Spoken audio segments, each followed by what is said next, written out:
अब यहाँ गाली गर्नेलाई 3 घण्टा छ, कर्णालीको आवाज सुनाउनेलाई 3 मिनेट। त्यसो भएकोले मलाई गाह्रो भइरहेको छ। संसदमा कर्णालीका सांसद गजेन्द्र महतको अभिव्यक्ति हो यो। अघिल्लो दिन विपक्षी दलका नेता केपी शर्मा ओलीले 3 घण्टा सम्बोधनपछि आफूलाई सदनमा बोल्न जम्मा 3 मिनेट समय दिएपछिको उनको अभिव्यक्ति हो यो। संसदमा बोल्ने समय पाउने सम्बन्धमा दुर्गमका सांसदहरूको यस्तो गुनासो हुने गरेको छ। उनीहरूले पटक पटक आफ्नो कुरा राख्न नपाएको सुनाउने गरेका छन्। जनताको सरोकारका कुरा भन्दा एक अर्काको कटाक्ष गर्नमा संसदमा ठूलो नेताहरूको अधिकांश समय खर्चिने गरेको छ। नमस्कार, यो न्यूज एट टुडे, म तुलसी अर्याल।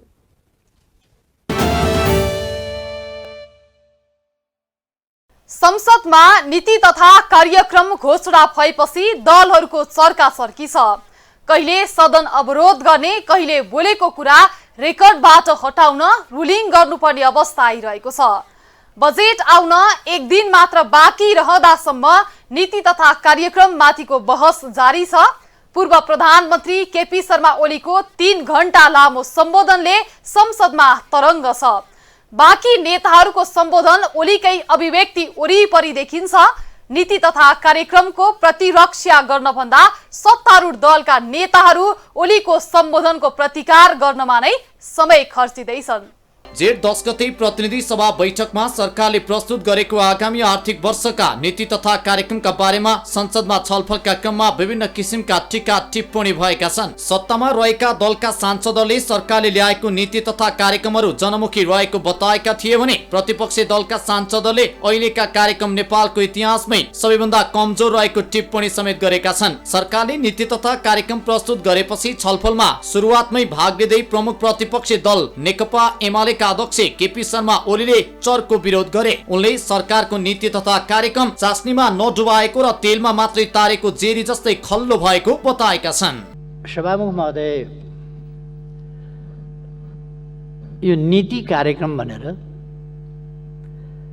65 पृष्ठमा 145 वटा बुँदा राखेर ल्याइएको छ। यसमा रहेका भनाइका अर्थ र अन्तर्वस्तुतर्फ पटक्कै ध्यान नगइकन वर्णमालाका अक्षरहरूभित्र रहेर हेर्दा व्याकरणीय र वाक्य अशुद्धता, सङ्गति नमिल्नु, चास्नीमा नडुबाएको तेलमा मात्रै तारेको जेरी जस्तो खल्लो गुजुल्टिएको, चास्नीमा हाल्न भ्याएको छैन त्यसलाई, र अर्थ निस्किँदै ननिस्किने आधा पेजको वाक्य कहाँबाट कहाँ एक ठाउँबाट सुरु हुन्छ, कहाँ जान्छ, त्यसको प्रस्थान बिन्दु के हो, त्यसको आदि के हो, मध्य के हो, अन्त्य के हो थाहा छैन। गुजुल्टिँदै गुजुल्टिँदै गुजुल्टिँदै कहाँ कहाँ के भनिएर त्यो अन्त हुन्छ। यतापट्टि म धेरै जान चाहन्न। यो सरकारै त्यस्तै छ, जेरी जस्तो गुजुल्टिएको, कतै गन्तव्य नभएको, केही नभएको, कुनै नीति छैन, कहाँ पुग्ने। यस्तै सरकारको नीति तथा कार्यक्रम माथिको छलफलमा बोल्दै सत्ता साझेदार नेकपा माओवादी केन्द्रका अध्यक्ष पुष्पकमल दाहालले एमाले अध्यक्ष केपी शर्मा ओलीलाई आगामी निर्वाचनबाट एक्लै प्रधानमन्त्री बनेर देखाउन चुनौती दिए। अध्यक्ष दाहालले आफू र आफ्नो पार्टीको सहयोगमै ओली 2 पटक प्रधानमन्त्री बनेको दावी गर्दै अब एमालेका तर्फबाट प्रधानमन्त्री बनेर देखाउन चुनौती दिएका हुन्। अबको निर्वाचनबाट एक्लै प्रधानमन्त्री बनेर ओलीले देखाए मात्रै आफूले कदर गर्ने उनको भनाइ थियो। ओलीले सरकारको नीति तथा कार्यक्रम माथिको छलफलमा दिएको अभिव्यक्ति अर्कालाई बदनाम गर्ने गरी आएको भन्दै उनले ओलीमा अझै आत्मआलोचना गरेर अघि बढ्न चेत नआएको बताएका थिए। यहाँ अस्ति प्रतिपक्षी दलको नेताले भन्नुभयो, मलाई बडो नमिठो पनि लाग्यो, अनौठो पनि लाग्यो। उहाँले भन्नुभयो, हामी कसैको बैशाखी टेकेर चाहिँ हिँड्नेमा हामी छैनौँ भन्नुभयो उहाँले।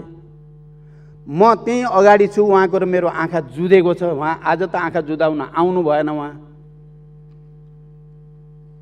उहाँले भन्नुभयो बैशाखी टेक्ने छ। मेरो अगाडि कम्तीमा पनि जसको सहयोगमा उहाँ 2 चोटि प्रधानमन्त्री बन्नुभयो, यो बैशाखी हो कि सहयोग हो? म पूर्व प्रधानमन्त्री, अहिले एमाले, त्यति बेला त एमालेको त उहाँ सरकारको नेतृत्व हुनु थिएन। उहाँले पटक पटक आफ्नो नेतृत्वलाई एमालेको बनाउन खोज्नुभयो। के यो तथ्यसँग मेल खान्छ?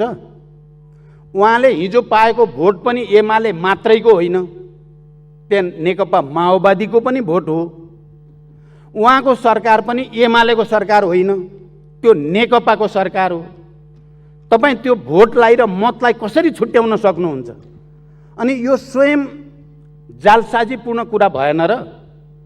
नेकपा एमालेका उपाध्यक्ष एवं पूर्व अर्थमन्त्री विष्णु पौडेलले सरकारले प्रस्तुत गरेको आगामी आर्थिक वर्षको नीति तथा कार्यक्रम नेपालको इतिहासमै सबैभन्दा कमजोर रहेको टिप्पणी गरे। उनले सरकारको नीति तथा कार्यक्रम गठबन्धन सरकार जस्तै दिशाहीन, उद्देश्यहीन, गन्तव्यहीन, मुलुकको समस्या नचिनेको र समाधान पनि दिन नसक्ने खोक्रो र सारहीन रहेको जिकिर गरे। उपाध्यक्ष पौडेलले सरकारको नीति तथा कार्यक्रममा मुलुकको हित हुने खालको अर्थतन्त्र निर्माण गर्ने कुनै सोच नभएको पनि पटक पटक दोहोर्याए। उपाध्यक्ष पौडेलले सरकारको नीति तथा कार्यक्रमले संकट उन्मुख मुलुकको अर्थतन्त्रलाई अघि बढाउने कुनै पनि खालको तत्परता र इच्छा शक्ति समेत नदेखाएको बताएका छन्। गठबन्धन सरकार जस्तै दिशाहीन, उद्देश्यहीन, गन्तव्यहीन छ। इतिहासकै सबभन्दा कमजोर, मुलुकको समस्या नचिनेको, समाधान दिन नसक्ने, खोक्रो र सारहीन छ। यसबाट सम्मानित सदनको समय बर्बाद गर्ने बाहेक अन्य कुनै उपलब्धि हुन सक्दैन। सभामुख महोदय, सङ्कटोन्मुख अर्थतन्त्र मुलुकको यति बेलाको सबैभन्दा ठुलो समस्या हो, चुनौती हो। तर यो नीति तथा कार्यक्रम मुलुकको आर्थिक सङ्कटका प्रति बेखबर छ। मुलुकमा विद्यमान आर्थिक सङ्कट समाधान गर्ने तत्परता र इच्छा शक्तिका साथ नीति तथा कार्यक्रम प्रस्तुत हुनुपर्ने थियो। तर सरकार सङ्कटोन्मुख अर्थतन्त्रका बारेमा चालै नपाएको जस्तो गरेर, अर्थतन्त्र सामान्य अवस्थामा रहेको जस्तो गरेर प्रस्तुत भएको छ। यो सरकारसँग मुलुकको अर्थतन्त्रलाई कुशलतापूर्वक नेतृत्व गर्ने र सफलतापूर्वक सञ्चालन गर्ने अपेक्षा गर्न सकिँदैन थियो भन्ने कुरा सरकारको गैर जिम्मेवार प्रस्तुति र अर्थतन्त्रमाथिको खेलवाडबाट पुष्टि हुन्छ। छिमेकी र अन्य मित्र राष्ट्रहरू तथा अन्तर्राष्ट्रिय समुदायसँग नेपालको हित अनुकूल आर्थिक सम्बन्ध विस्तार गर्न सरकारसँग कुनै नीति तथा कार्यक्रम छैन। अर्थ समूहलाई लक्षित गरेर कर तथा महसुल छुट दिन पाइँदैन। सभामुख महोदय, सत्तारूढ प्रमुख घटक नेपाली कांग्रेसका महामन्त्री गगन कुमार थापाले प्रमुख प्रतिपक्षी दल नेकपा एमालेका अध्यक्ष केपी शर्मा ओलीले सरकारको नीति तथा कार्यक्रममाथि संसदमा दिएको अभिव्यक्ति गन्थन मात्रै भएको टिप्पणी गरे। स्थानीय चुनावमा रन्थनिएका बेला ओलीले सरकारको नीति तथा कार्यक्रममाथि गन्थन मात्रै प्रस्तुत गरेको उल्लेख गर्दै महामन्त्री थापाले त्यसको जवाब दिइरहन आवश्यक नभएको तर्क समेत गरे। निर्वाचनको हारपछि रन्थनिएका बेला ओलीले संसदमा बसेर उठेर जसरी बोले पनि आफ्नो सहानुभूति रहेको महामन्त्री थापाको भनाइ थियो। घण्टौँको एउटा लामो गन्थन प्रस्तुत भइसके पछाडि मलाई के साथीहरूले भन्नुभयो, यो गन्थनमा व्यक्त भएको प्रत्येक कुराको उत्तर दिनुपर्छ। मैले साथीहरूलाई भने प्रश्नको उत्तर हुन्छ, विचारमा टिप्पणी हुन्छ, प्रतिक्रियामा सहमति व्यक्त हुन्छ, असहमति व्यक्त हुन सक्छ। तर कुण्ठामा त्यस्तो केही पनि हुँदैन। कुण्ठामा केवल सहानुभूति मात्र प्रकट हुन्छ। त्यसैले यो बेलामा साथीहरूले भन्नुभयो घण्टौँ बसेर बोल्ने, मैले भने यतिखेर रन्थनिएको बेलामा बसेर उठेर सुतेर जसरी बोल्न दिए पनि हुन्छ, पलटी कसेर बोले पनि हुन्छ, एक खुट्टामा टेकेर बोले पनि हुन्छ। अहिले हामीले सुनिदिनुपर्छ। कहाँ बोल्ने, कहिले बोल्ने भन्ने बोल्नेले हेक्का राख्ने कुरा हो। हामीले केवल विचारा भन्न सक्छौँ, यति मात्रै हो। त्यो परिवारले त्याग्न सक्दैन। त्यहाँ राहत उसले प्राप्त गर्ने अवस्था हुनुपर्छ। चाहिँ वर्षको 1 लाख 2 लाख भनेर ल्याइरहेका छौँ। यो स्वास्थ्य बिमा वर्षको 1 लाख 2 लाख होइन। यो नीति कार्यक्रम पछाडि जब हामी बजेट कार्यक्रम ल्याउँछौँ यसमा ध्यान जाओस्। राष्ट्रिय प्रजातन्त्र पार्टी राप्रपाका अध्यक्ष राजेन्द्र लिङ्गदेनले सरकारले ल्याएको नीति तथा कार्यक्रम मन्त्री र सत्ता पक्षका सांसदहरूको चुनाव लक्षित कार्यक्रम मात्रै भएको आरोप लगाएका छन्। उनले सरकारले ल्याएको नीति तथा कार्यक्रममा रासायनिक मल किन्न नपाएका किसानले अर्को वर्ष पाउने सुनिश्चितता नभएको जिकिर गरे। उनले शैक्षिक सत्र सुरु भइसक्दा समेत विद्यार्थीहरूले पाठ्य पुस्तक नपाएको गुनासो गर्दै नीति तथा कार्यक्रममा अर्को वर्ष समयमै पाठ्य पुस्तक पाउने नीति नसमेटिनु दुःखद भएको बताएका छन्।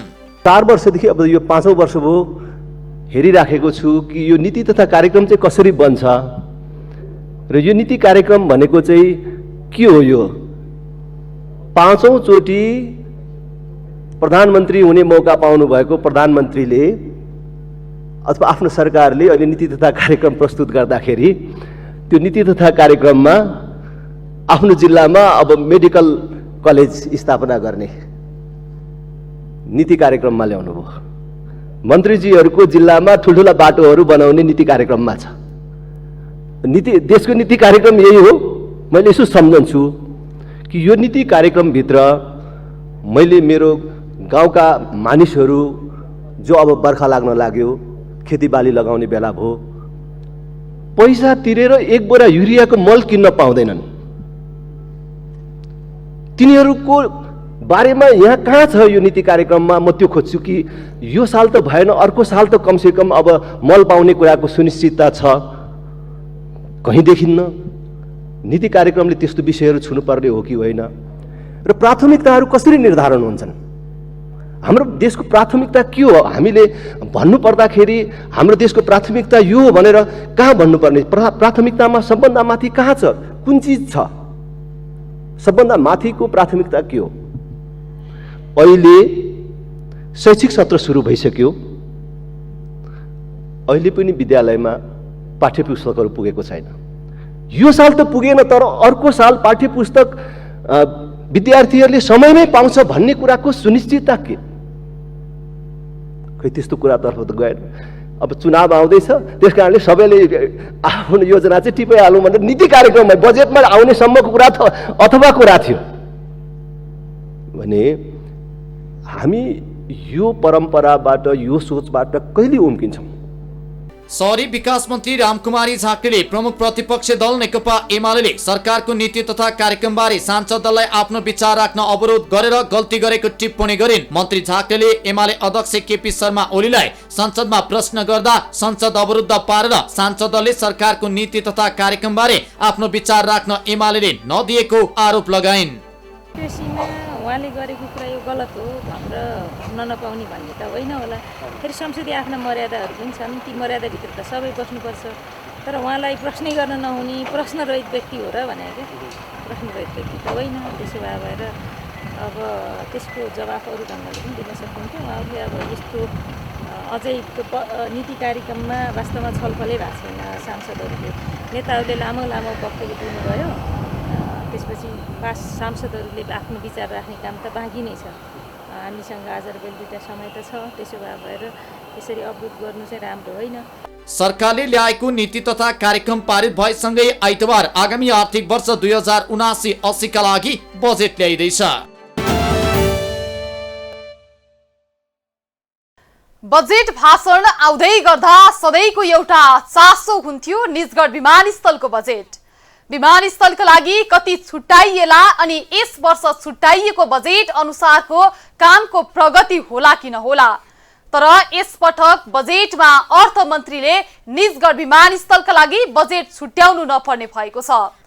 सर्वोच्च अदालतले निजगढ विमानस्थलको काम रोक्न आदेश दिएपछि अब अर्को अन्तर्राष्ट्रिय विमानस्थल चाहिने कि नचाहिने, चाहिने भए निजगढको विकल्प के हुन सक्ने बहस सुरु भएको छ। विमानस्थलको बहस संसदमा पनि पुगेको छ। गत बिहिबार सर्वोच्च अदालतले निजगढ विमानस्थलको काम रोक्न आदेश दियो। सो आदेशको यति बेला चौतर्फी विरोध तथा आलोचना भइरहेको छ। यति बेला राजनीतिक दलका शीर्ष नेताहरू नै सर्वोच्चको उक्त निर्णय विरुद्ध उत्रिएका छन्। नेपाली कांग्रेसका वरिष्ठ नेता रामचन्द्र पौडेलले निजगढ अन्तर्राष्ट्रिय विमानस्थल नबनाउनु भन्ने सर्वोच्च अदालतको फैसलालाई अविवेकी निर्णयको संज्ञा दिएका छन्। वरिष्ठ नेता पौडेलले अदालतले गरेका कतिपय अविवेकी निर्णयले देश विकासमा अवरोध भएको र सर्वोच्च अदालतको निजगढ विमानस्थल सम्बन्धी निर्णय पनि त्यसकै नमुना भएको वरिष्ठ नेता पौडेलको आरोप छ। यसपालि पनि नेपालको विकासको सन्दर्भमा त्यसको मर्मलाई चाहिँ ख्याल नगरिकन, त्यहाँको धरातलीय यथार्थको अध्ययन नगरिकन एउटा निवेदनको भरमा वातावरण बिग्रन्छ भन्ने भरमा यत्रो राष्ट्रिय महत्त्वको योजनालाई त्यतिकै रोकिदिने निर्णय अदालतले गर्नु, यो अदालतको चाहिँ वास्तवमा विवेक सम्मत निर्णयको रूपमा मैले मान्न सक्दिनँ। नेकपा एकीकृत समाजवादीका अध्यक्ष माधव कुमार नेपालले निजगढ विमानस्थल बनाउन रोक लगाउनु दुःखद भएको बताए। योजनालाई प्राथमिकीकरण गर्दै समग्र नेपालको विकास खाका बनाउनु पर्नेमा उनको जोड छ। म अन्तर्राष्ट्रिय सम्बन्ध समितिको सदस्य पनि हुँ। त्यसको म प्रमुख त्यसको माध्यमबाट मैले पटक पटक निजगढ विमानस्थलको भ्रमण गर्ने निरीक्षण गर्ने मौका पनि पाएको हुँ। त्यहाँ जाँदाखेरि सुरुमा जाँदाखेरि अलिक त वरिपरि जङ्गल थियो, त्यहाँ अहिले पछिल्लो पटक जाँदाखेरि मान्छेले जङ्गल सबै साफ पारिसकेका छ। जङ्गल छँदै छैन त्यहाँ। अनि जङ्गलै नभएको ठाउँमा चाहिँ विमानस्थल नबनाउनु भएर यो रोक्ने कुराको पछाडिको कारण के हो? कतै अरू चिजबाट हामी प्रभावित भएका छैनौँ? यसको बारेमा गहन चिन्तन होस्।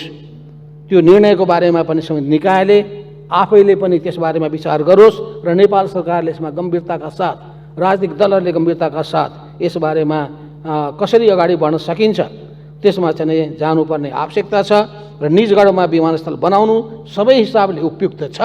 नेकपा माओवादी केन्द्रका अध्यक्ष पुष्पकमल दाहाल प्रचण्डले निजगढमा अन्तर्राष्ट्रिय विमानस्थल निर्माण रोक्ने सर्वोच्च अदालतको फैसलालाई अनौठो र दुःखद भनी टिप्पणी गरेका छन्।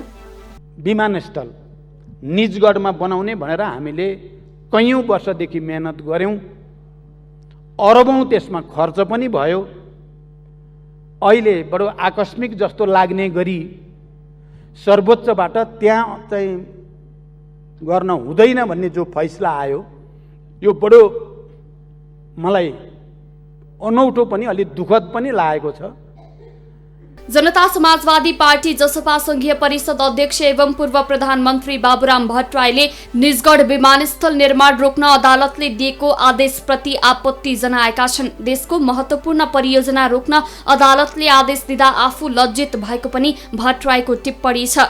सर्वोच्चको यो फैसलासँगै निजगढमा अन्तर्राष्ट्रिय विमानस्थल बनाउन 8 वर्ष अघि सुरु भएका सबै निर्णय र प्रक्रिया बदर भएका छन्। तर निजगढ विमानस्थलको अध्याय अब सकिएकै हो वा नयाँ प्रक्रिया अघि बढ्न सक्छ भन्ने स्पष्ट छैन, किनकि यो विषयमा सर्वोच्चका न्यायाधीशको अन्तिम मत पूर्ण पाठमा मात्र आउने भएको छ।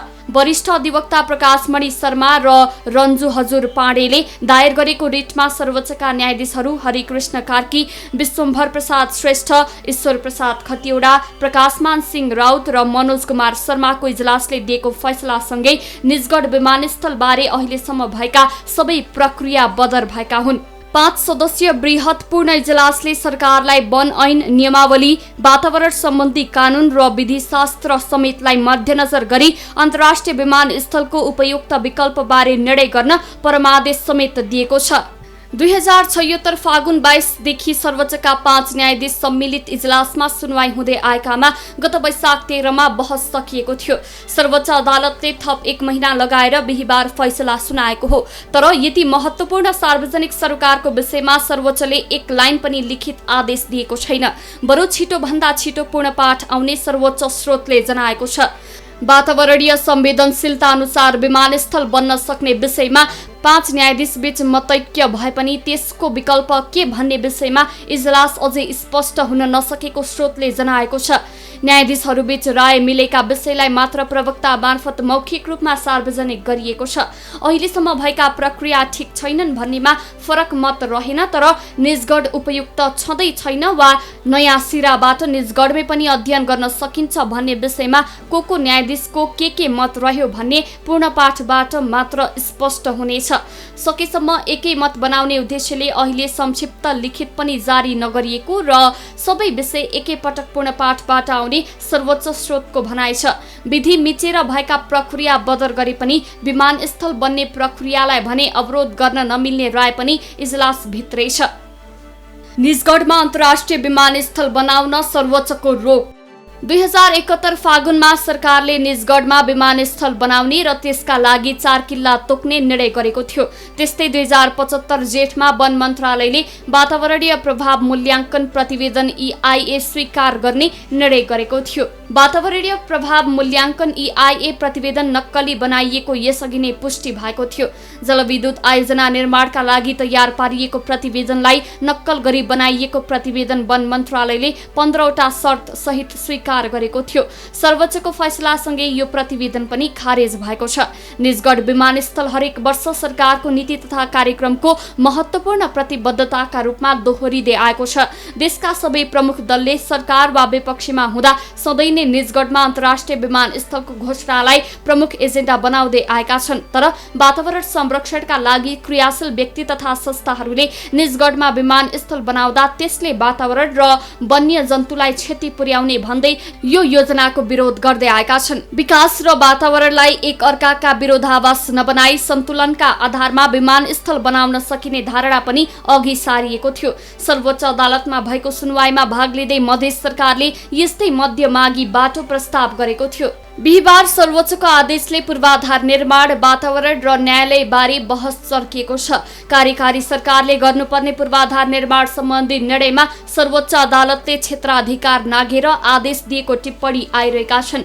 इजलासमै सरकारी निर्णयको प्रतिरक्षा गर्दा नायब महान्यायाधिवक्ता पदम प्रसाद पाण्डेले कहिले कहाँ कुन पूर्वाधारको योजना बनाउने भन्ने निर्णय गर्ने जिम्मेवारी र अधिकार कार्यकारीको भएको स्मरण गराएका थिए। सन् 1992मा नेपालमा लगातार 2 अन्तर्राष्ट्रिय विमान दुर्घटनामा परेपछि वैकल्पिक विमानस्थलको बहस सुरु भएको हो।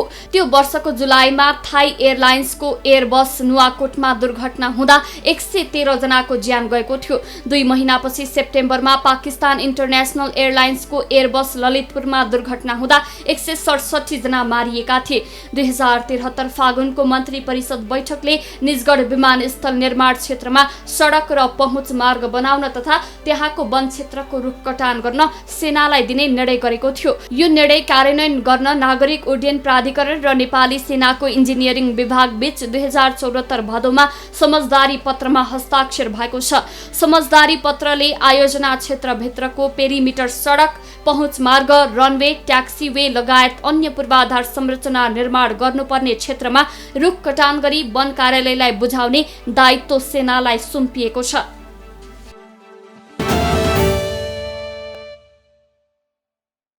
निर्वाचनको परिणाम आउँदै गर्दा अनि संसदमा नीति तथा कार्यक्रममाथि बहस हुँदै गर्दा सर्वोच्च अदालतले 2 महत्त्वपूर्ण निर्णय गर्यो।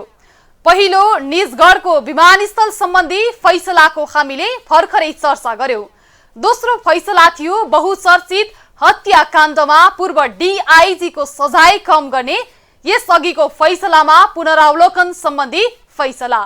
सर्वोच्चले यसअघि अभियुक्त रञ्जन कोइरालाको सजाय घटाउने निलम्बित प्रधान न्यायाधीश सोलेन्द्र शमशेर जबरा संलग्न फैसला उल्टाएको छ। सर्वोच्च अदालतले पत्नी हत्याको अभियोग लागेका सशस्त्र प्रहरी बलका पूर्व डीआईजी रञ्जन कोइरालाको कैद मिनाहा गर्ने आफ्नै फैसला उल्टाएको 24 घण्टा नबित्दै कोइराला पक्राउ परेका छन्। अदालतको फैसला लगत्तै फरार कोइरालालाई शुक्रबार काठमाडौँ उपत्यका अपराध अनुसन्धान कार्यालयको टोलीले नयाँ बानेश्वरबाट पक्राउ गरेको हो। कोइरालालाई सोमबार सर्वोच्चमा उपस्थित गराएर कारागारको जिम्मा लगाइने बताइएको छ। शनिबार र आइतबार सार्वजनिक बिदा परेकै कारण अदालत बन्द हुने भएपछि सोमबार मात्रै कोइरालालाई सर्वोच्चमा उपस्थित गराइने भएको हो।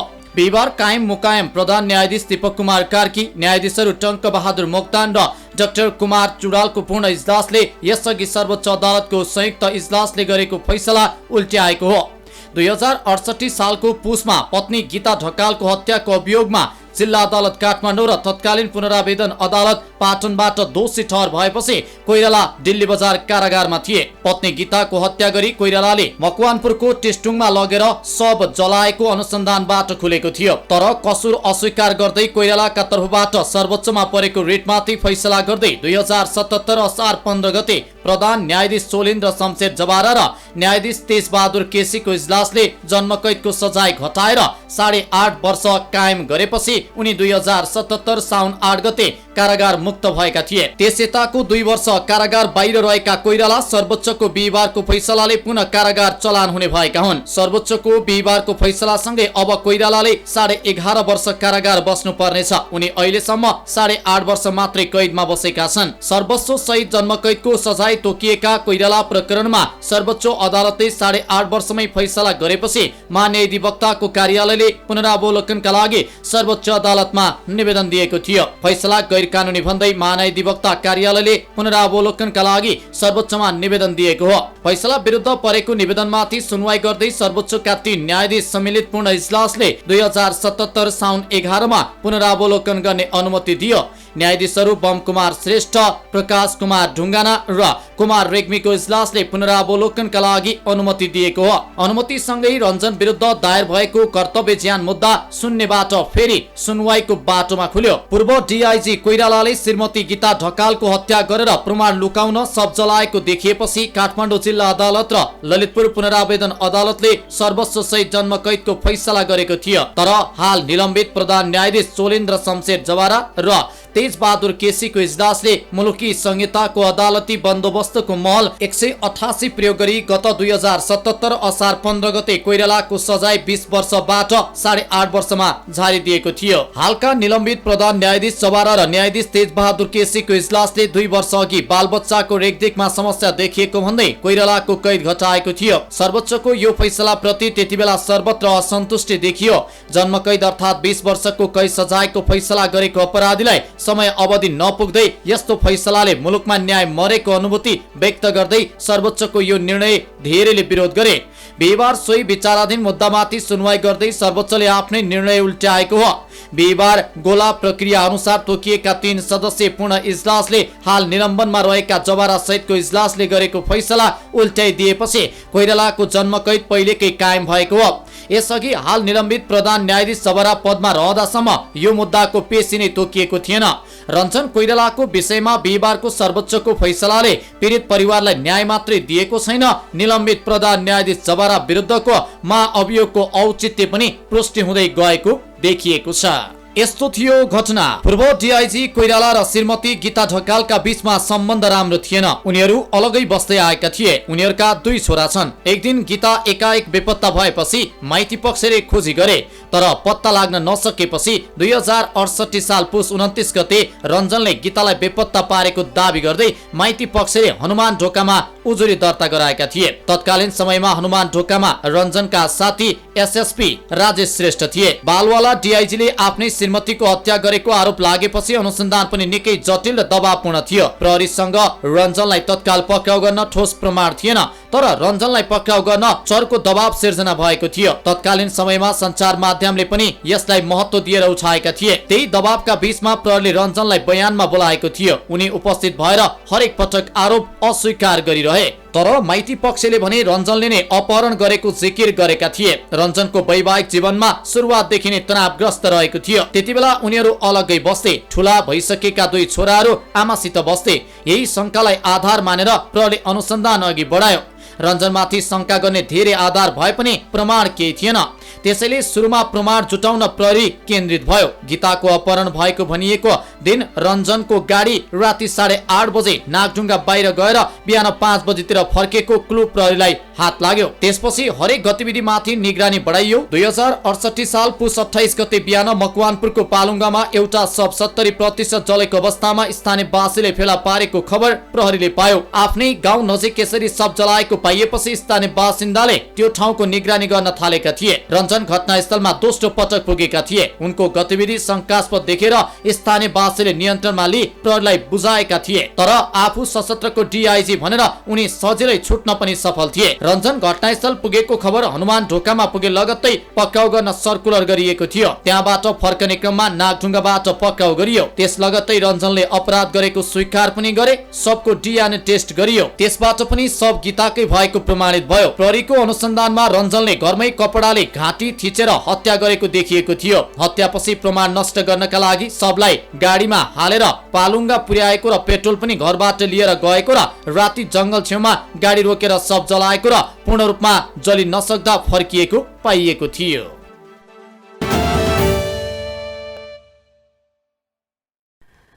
अब केही समय देशको ध्यान बजेटमा रहनेछ। बजेटमा कर्मचारीको तलब कति बढ्यो, महँगीको अनुपातमा बढेको तलब ठीक छ कि छैन, कर्मचारीले तिर्नुपर्ने करको दायरामा कस्तो परिवर्तन भयो, बजेट चुनावमुखी भयो कि भएन अनि भर्खरै सकिएको स्थानीय निर्वाचनपछि लगत्तै आएको बजेटमा स्थानीय तहका लागि बजेटमा के कस्तो व्यवस्था छ भन्ने पनि आम चासो हुनेछ। हस् त न्युज एट टुडे आजलाई यति नै। हामी सबै बिदा हुन्छौँ। नमस्ते।